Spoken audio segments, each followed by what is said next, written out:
Hello everyone, welcome to another Pauper video. We're not playing games, we're instead talking about stuff. Done it once before. It's been like 2 months, and the reason I didn't do it last time was because there was a big change in the meta, so I decided everything was going to be irrelevant and didn't do anything. And now the meta's going to change again, and it's probably going to be irrelevant again, but I still want to do the video because otherwise I feel like I'm wasting data. So this is going to cover the last month's worth of challenges, along with a showcase challenge and a super qualifier. It's like over 1,000 players worth and 3,000 matches, so there's a lot of data to burn through. It gives us a lot of matchups, so we can actually make assumptions with all this data. Yeah. So why am I doing this now when MH3 pretty much released a couple of days ago? Yeah, isn't this all just irrelevant because all the things are dead? all the decks, there's new ones coming to beat the old ones, especially with these two cards. Um, Probably, but I still feel like there's something we can learn from everything we've done. The decks still exist, right? So if all these are weak and nothing changes, then all this is still relevant. So thought I may as well give it a spin. So when we last spoke, there was the big five, as I like to call them. The only problem is that two of them are gone because Glitters got banned a month ago, and so that means that there's only three of these big five left. But the other problem is that is it technically a big three? Because there is three decks that seem to be like higher percentage of the meta than anything else, right? There's a nice 4% gap there. Look, 40 pilots difference. So is it Kuldotha Red? Is it Gardens? Is it Fairies? The other part of the big three? I'm gonna do this a bit differently than I did last time, and I'm just gonna spew out the entire like meta now for you. So would you believe me that only one of these three is in the top three now? And you can probably guess which one it is. So it's Kuldotha. Kuldotha's still the most played deck, just because it's, I think, easy to pick up, and you can just win out of nowhere sometimes. It's a good deck. So the other two decks, Cawgates and Affinity, in which I was championing Cawgates for quite a while whenever I did the data because it always had like a decent win percentage. It just was never played.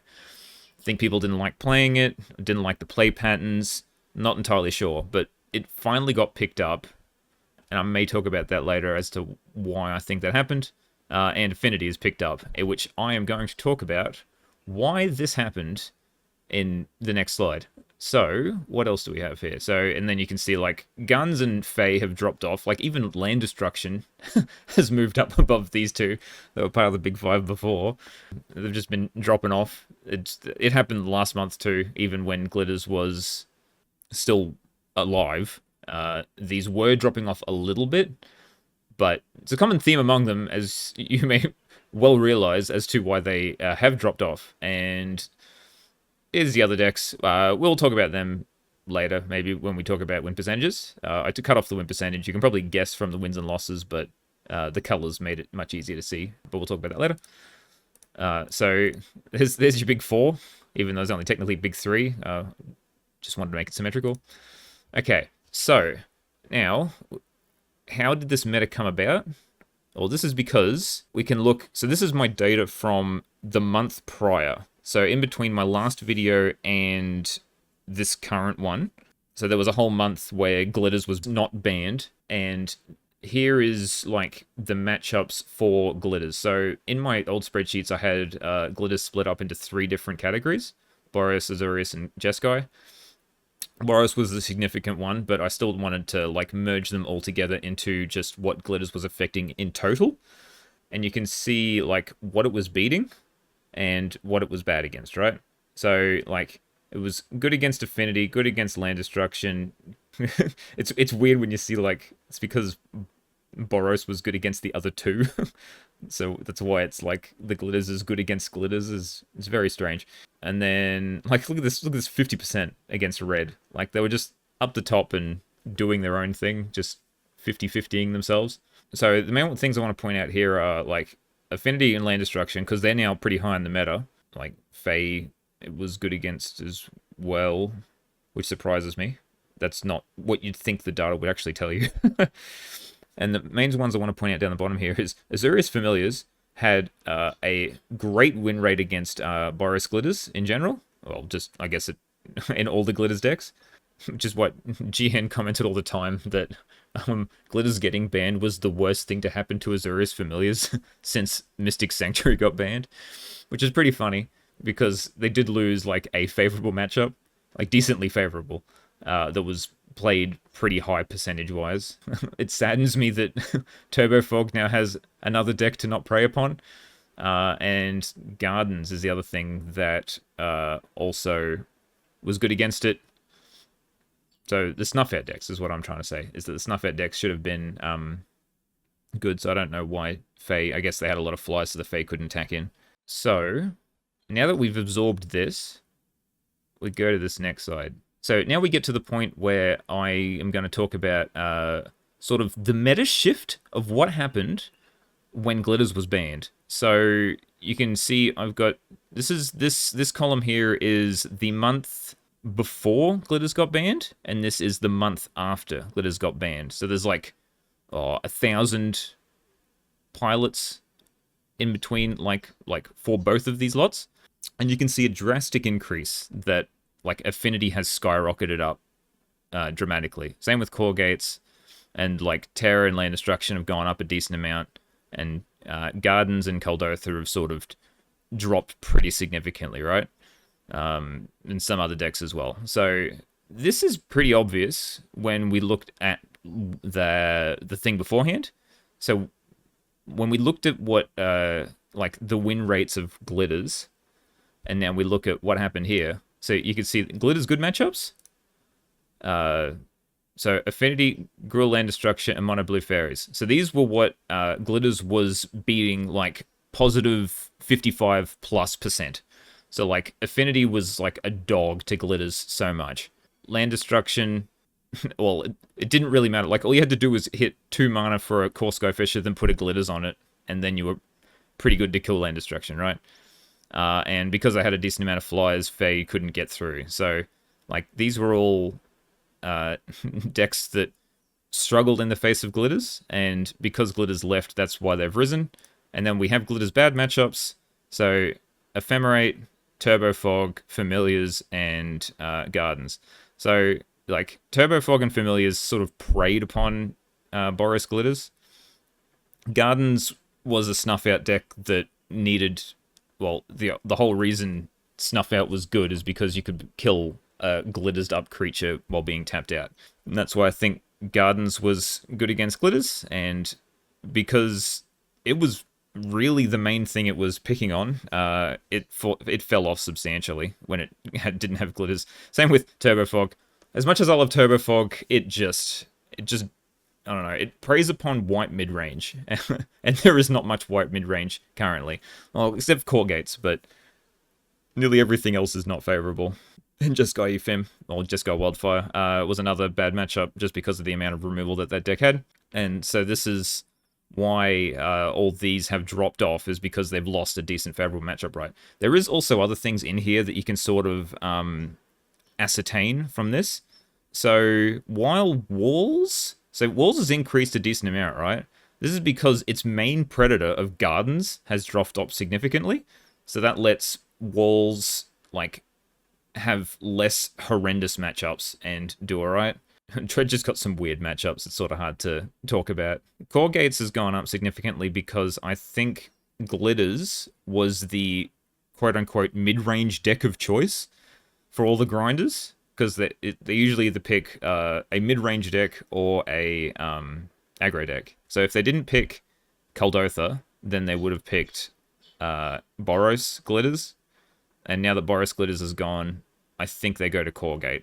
That's my logic as to why Cawgate's gone up. It doesn't actually, like, I don't think Boros Glitters really mattered for Cawgates. So because Affinity is the most increased deck, I wanted to talk about it next. So it's currently the third most played deck, but it's got one of the best. It's got the best win rate out of the top three, out of the big three currently. And so this time, instead of like doing my little nickname thing and trying to guess, I'm just like gonna slam matchup straight away, right? So we can see, so Affinity had lost its main weakness in Boros Glitters because it was like horrendously unfavorable. It just didn't have the spot removal to kill the creature before it got a Glitters, and then if it did, it could not stop it. So it started to take off, and then what happened was Mono Blue Terra. So people figured out that Mono Blue Terra is Affinity's new weakness because it just can't deal with 5/5s. Its main removal suite is Mirror Enforcer blocking, so 4/4s, Galvanic Blast, 4/4, and that's about it. So, and because it can turbo out so many 5/5s really quickly, along with having Disruption like Spell Pierce and whatnot to stop all their draw cards, and they play a lot of tap lands, they just can't get moving enough. They're a little too slow to deal with the quickness that is Mono Blue Terra, and that's why it's got such a abysmal win rate against it. And if we look at the favorable matchups, poor Walls. So even though Walls lost, like, Gardens has fallen off, Affinity's picked up, so Walls still has a terrible matchup against something that's a higher percentage. And this is mainly because of Clan Shaman. So Clan Shaman is just like a sweep. It's such a universally good sweeper. It kills like most of these sort of creature decks. That's why Kuldotha is a bad matchup, because all you need to do is Shaman and then Reckoner's Bargain, a Mirror Enforcer to gain 7 life. And once you've done those two things, they're usually out of gas and you've won. Walls, you just need to Clan Shaman once and you almost win. Hexproof, you need to try to drop an early Clan Shaman to be able to kill all the Hexproof creatures. Some Affinity Risks run Blade, and I think they run it in the board as well, which also helps against Hexproof. Fae need to rely on ninjas mostly for their card advantage. So just dumping like random Frogmites and whatnot, it's hard for Fae to just get the grind on that it usually does against most other decks. Everything else, like Cawgates, sort of 50-50. It's almost, yeah, it's pretty much 50-50. So now we talk about the horrendous matchups. So I talked about Terra. There's Dimir Terra as well, so yeah, it still has the issue with 5/5s. Rakdos Madness is a very interesting one. I think this is because of Kitchen Imp.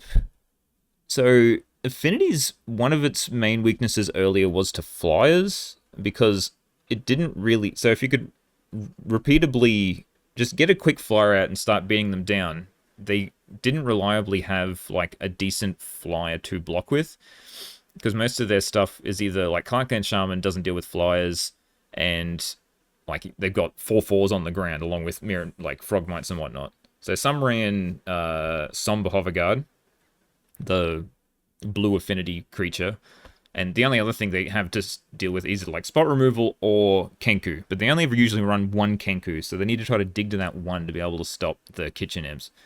And plus, like, Madness doesn't lose... Like, it can keep applying pressure through burn spells that Kuldotha can't, because it keeps, like, cards in hand, thanks to all the things with Madness. So while it's slower, the slower, more grindier version is just universally better against Affinity than Kuldotha is. Land Destruction's interesting, because you'd think Land Destruction would have issues against the deck with indestructible lands, but I think they're just, like, they knew this deck exists, and half their main game plan of blowing up lands is bad. So they have a specific sideboard plan for Affinity where they just swap out all the, like, Land Destruction spells for Gorilla Shamans and Deglammers, just to really cut them off, and also they run a 6/5 Trampler, which... they have issues with 5 toughness creatures. So that must be the other issue with why it's bad against Gorilla Land Destruction. So and now we're going to talk about Cawgates, because it's the next most played deck. So it's the second most played deck. And it also has a decent win percentage. So it's pretty good against the Terra decks. So while Terra's here to pick on Affinity if it sees it, it can't really beat Cawgate, because they just grind them out with... As soon as you get one Sacred Cat with a gate on it, they can't catch up. And Guardian of the Guild Pack does a lot of work against specifically Mono Blue. Like Dimir Terror, they run a couple of Edicts and Agony Warp. But they Mono Blue just can't get past Guardian. So the main reason Cawgates has been doing so well is because it has a great matchup against the most common deck in the format in Kuldotha Red. That's just because it runs so much life gain, Prismatic Strands, just it is the anti-red deck, but it just can do, because it's got counter spells and the gate package, it can just grind against anything else. The only problem is that it has issues against combo decks, as you can see with two decks ending in combo, which are its worst matchups. Also bad against land destruction, and also bad against decks that sort of go more deeper into the control element, because it's more mid-range. So it's bad against Jesco Ephemerate and Fogtron. There's just not enough. There wasn't enough games to show the Fogtron matchup. And because it's like 50-50 against Affinity, you can try and like pump that up a little more by adding just like more Dust to Dust, more Revoke Existence to try to cut them off their lands early. But it's doing a good job. Like it's keeping red in check. It's keeping the other things, like it's keeping Affinity somewhat in check. They keep bouncing off each other. It keeps Terror in check. But yeah, and it dies to combo decks, which how mid range goes, I guess. So now we go to red. So Kuldotha Red. Why do people keep playing this deck? Because like it's got a bad win rate. It's bad against like both the other two decks, the other two most played decks in Affinity and Cawgate, right? And that is because it keeps all the things that keep Cawgates in check. So, I called it keeping the degeneracy in check. So it keeps all the combo and unfun decks. So, look, combo, unfun, combo. Yeah, see? So, look at this.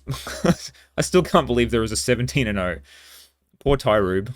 It's like the only person that plays Cycle Storm. He just gets rinsed by poor Red every time. So, look, necessary evil for the format as there is no other relevant aggro deck. So if Kuldotha Red didn't exist, then all these other decks would thrive, and then we'd just be in some sort of mid-range hellscape, which maybe we sort of are now, but hey, at least it feels diverse, right? I'm happy enough with the format. I complain every now and then, but it's all in good jest. I haven't really had any complaints over the past... I didn't even care when Glitters got banned, to be honest. Glitters was fine. So the main weakness of Kuldotha Red is sweepers, as you can see down the bottom here. So its worst matchup, like last month, was Izzet Control, which Izzet Terror, some people call it. It runs like 3 Breath Weapon main. So as soon as one Breath Weapon comes down, Kuldotha just really can't win. Also can't deal with... So look, we have Jesco Ephemerate has Breath Weapon. Izzet Control has Breath Weapon. Affinity has Clark Clan Shaman. Cawgates has max life gain in the form of like Sacred Cat plus Gate and Prismatic Strands. Hexproof has max life gain in the form of an Armadillo Cloaked up 2020. So that's why it's 2 main weaknesses. Otherwise, it can still win any game. Like, yeah, turn 3 Kuldotha into Bushwhacker is a lot of damage. And having all these new little hasty creatures just make it really rough. Some people find it unfun, but it's a necessary evil. It's fine. Okay, and then now I've decided to make a little map of like who beats what. This isn't really relevant. I just thought it was cool. So we've got like, so red's the main threat, right? So we have so I've picked like the top 8 decks and I've made a little map. So Cawgates, Affinity, and Fae, they're all pretty favorable against mono red, right? Because sweeper, Prismatic Strands. So then we have, but Affinity also beats Fae. So and then we have Ponza, or Land Destruction. So Land Destruction is good against Cawgates and Affinity with the sideboard plan. And then we have Terror. So Terror's main thing is to beat up poor Affinity. And then the next common deck is Gardens, in which the only things Garden seems to be doing recently, other than, like, it's not even favorable against red anymore when it used to be, but, like, Affinity's pretty much just taken over Garden's spot. But the only thing it's mainly good for is for beating up Terror. It's because it's got so many edicts that Terror just can't handle it. So Like if affinity increases, this increases, so therefore this increases to beat this. It's metas are very interesting. And then the last one I added was Rakdos Madness. So it's favorable against affinity, but Cawgates is favorable against this, mainly just because it has the repeatable large life gain. And then Mono Red, because it's the target of everything, surely it's got to be good against something, right? So it's good against Rakdos Madness, because you'd think, because it's got life gain and the card draw, it should be able to out steam or like outlast Mono Red, but Mono Red's like convincingly like a 60% win rating against Rakdos, which I find very interesting. I'm not sure why. Yeah, just too many creatures too quickly. I don't think it can handle it. And then yeah, the Mono Red keeping the degeneracy in check, so keeping Ponza in check. So here's a little map. It's not complete. Like some more things should probably cross over, but it gives you an idea. Like if you take out something, like we take out Affinity, then Terra probably disappears, and then I don't know, Gardens probably changes. I don't know. I just wanted to show that. I thought it looked cool. Okay, so here's all the decks ordered by win percentage. So as you can see, Fogtron on top. I am I am one of these players, and I went 2-4. So R. Clint and I think it's Eco Baronin have been doing substantially well to cover up my 2-4 to make it this higher win percentage. I think this was when Cawgates was dominating in the showcase events. It's just like Tron's good against Core, and it's like a good against Cawgate. It's okay against Affinity. It's bad against Red. So you just got to hit your matchups right. And I just wanted to shout out J-Waves, White Weenie, always what a champion. And this Demir Cheeching, this is why I had to make the video last week, is because it's just like, sure, it's one win above parity, but hey, they're doing slightly well. So, but these don't have enough, so we cull all them. So we cull all the ones with less than 10 players, all the decks, and this is what we end up with. So we end up with Jeskai Ephemerate at the top, which I think is a Devonish Alexi, I think, seems to be the player that top 8s a lot with Jeskai Ephemerate. I seem to play them a lot, and they usually beat me because I'm playing some stupid deck. They beat me on Goblins once. Yeah, I think it's just... I might have to do another video at one point just talking about specific players. Some players seem to drag up win percentages more than just general pilots, right? Like, I think Devonish Alexi is pulling this one up really high. I think Hammer's pulling up Goblin class combo really high. That's on just like the smaller decks, I guess. Lollapollo on the Dredge deck. But that's a video for another day. I've been calling, and Teasdale has been calling Goblin class combo like the most, or the best deck in Pauper, or I've been calling it the most underrated currently. Like, it was my Cawgates last time. So it's the deck that seems to just be winning even against sort of bad matchups. It can just win out of nowhere. It's very resilient. I got a top 8 last week with it. I haven't gotten a top 8 in ages. It's pretty bad against Red, but that's the only thing it's pretty bad against. Like, it's great against Cawgates. It's 50-50 against Affinity. Sometimes they're a bit slow, but if they hit a Clark Clan, it's very hard. But against, like, most other random things, it's pretty good. Like Affinity, like Cawgates, it's sort of hard when things are this high play while this sort of decent win rate. It's hard to figure out what to play to push them down. That's the problem. I think Hexproof only got there from last week, where Hampews managed to like top 8 2 events, go like 14-2 in one weekend. Yeah, not much to say. Sadness for Turbofog and Blade. They're now the poor Walls combo decks that languishing down the bottom. And I don't think that they're going to pick up anytime soon. So now, what do we do with all of this? Now that I've gone through it all, isn't the meta over? What do we do? So now we look to the future. And we thank the robot overlords. So, Affinity, it was... So I talked about Affinity like first and in depth because like it pretty much came back after the death of Glitters, and now it decides to get 2 like ridiculously good cards that fit super well into its archetype, right? As I mentioned previously, like before that I think one of Affinity's main weaknesses is flyers. That's why I think that Rakdos Madness has a good matchup against it. And both of these new cards fly. So that helps mitigate like a little bit of an issue that it had. Also, Terror couldn't deal with 5/5s. Now it can have a chump blocker that can keep coming back, right? It maybe helps mitigate Terror as well. And then, yeah, Reverbish Familiar might help with Cawgates, just to help cut some cards out of their hand. I don't know. And looking, because I'm doing this like the day after MH3 released, and like looking at the 5.0 deck lists, like 50% of them are Affinity. We may be in for a little bit of trouble, but it's early days. Things can shuffle like back to normal. I'm thinking like maybe Rakdos Madness, like with Sneaky Snacker, might be the way to fight it. We'll see. But but it's like these just aren't for Affinity, right? Like I think these two cards in particular, even though like everyone's talking about them in Affinity, I think they're still like easily the two best cards in the set because they can go anywhere, right? So like Sneaky Snacker, it can go.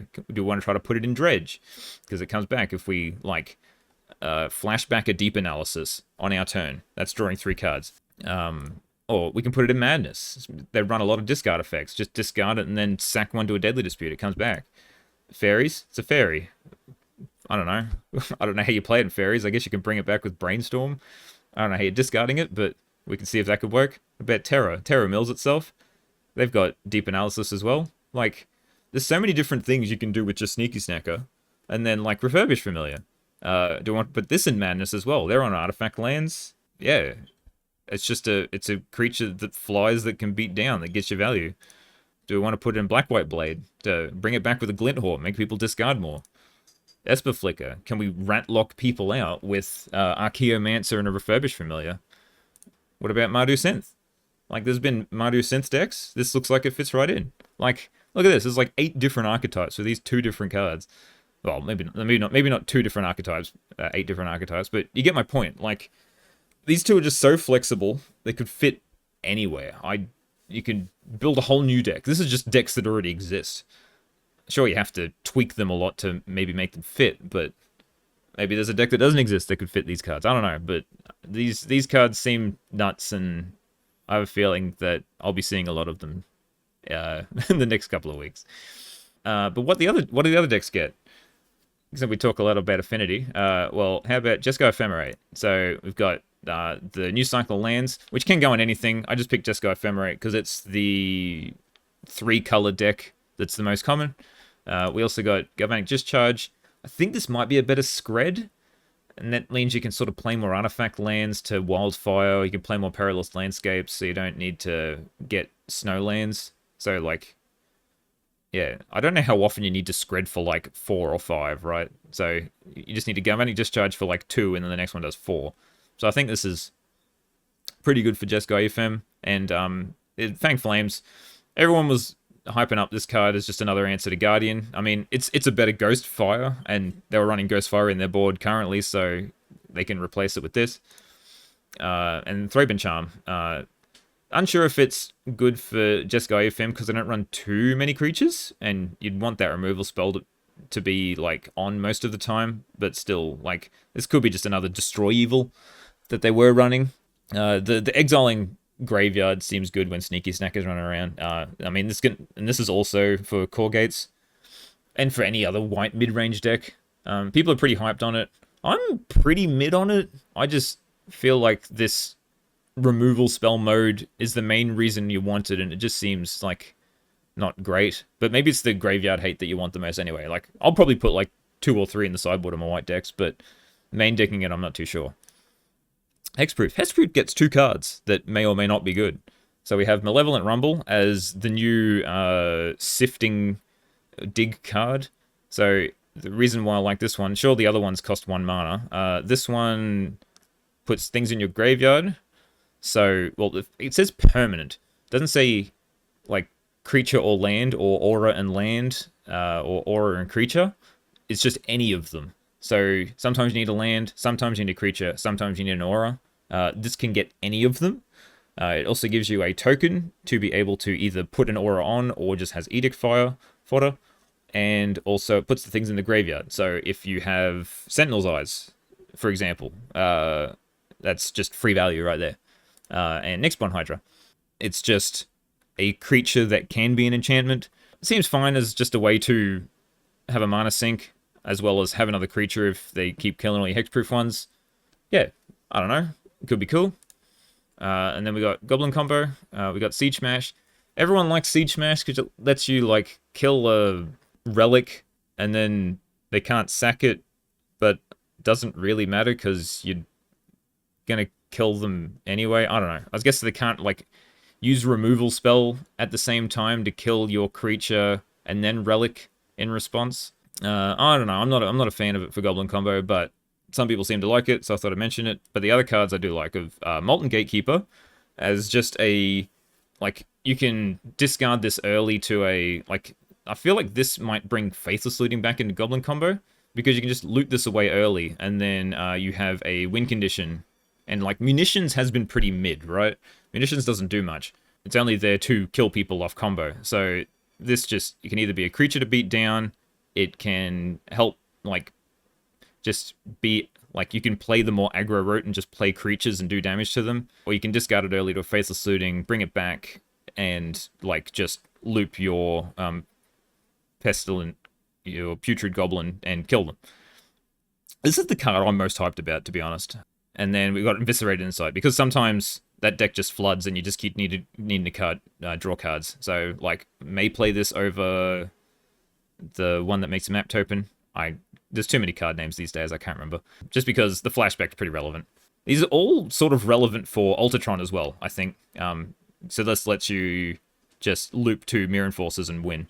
Mirror Enforcers? Mirror Retrievers, there we go. This lets you loop 2 Mirror Retrievers to win. Might make Faithless Looting main in that deck again. And also, yeah, Ultratron, lots of mana, needs more cards. This seems good for that. And here's some other possible relevant cards, because, I don't know, I don't do spoiler videos. This is probably the closest thing I'll do to a spoiler video, so let's talk about some other cards, right? Jolted Awake, people seem to like. I'm saying maybe it could work with Synth. I could play it in the Breathless Night deck. It seems cool. Like, 1 mana is pretty good. I just don't know if it has a home.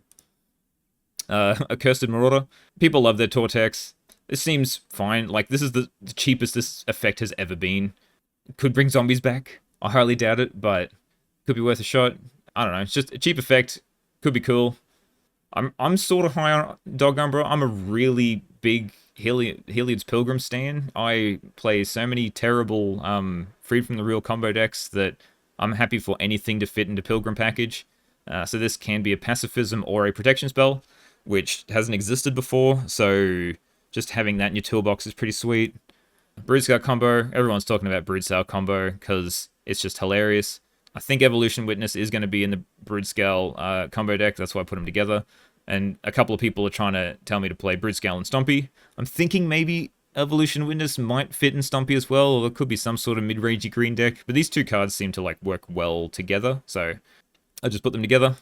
And then I've just got random cards like another... I'm not a big fan of this card, but some people are talking about it just as another Cyclops eye candy deck, or whatever you call it, Blitz. Is it Blitz? It just, I don't know, it doesn't do enough. It needs to get like +2 or +3/0, because I don't think this sack effect does enough. Like, flinging it and doing double damage I don't think is worth it. And this, which has been called the best common in the format, like for draft. So if it's that good, then surely it might be okay in constructed. I don't know. Getting to 4 mana is pretty rough in Pauper these days, but hey, if it's good enough for the format, surely it can be good enough for this? I don't know. Anyway, thanks for watching. I hope you enjoyed. I may have rambled on in some spots, and maybe I should actually start writing scripts for these things. I don't know. I feel like I'm better off just making the slides and saying things off the cuff, and then maybe editing things. I don't know. We'll see if people like it. Yeah, and that's my Modern Horizons 3 spoiler video too, I guess. I just wanted to thank Teasdale and Kalikais, because they keep using my data. So I do post my data. I post it every weekend on my Twitter. I'll post my Twitter down the bottom in the description. If you want to check that out, follow me. And both those two use it in their videos. Like Teasdale uses it for Casting Commons, and Carly Kais uses it in their Trophy Tuesday. And thank Proteus again for just giving me he helps me out with the data whenever I need him. Familiar's Discord for just being an awesome place for any Pauper spike. They burn through a lot of ideas really quickly. And thanks for watching.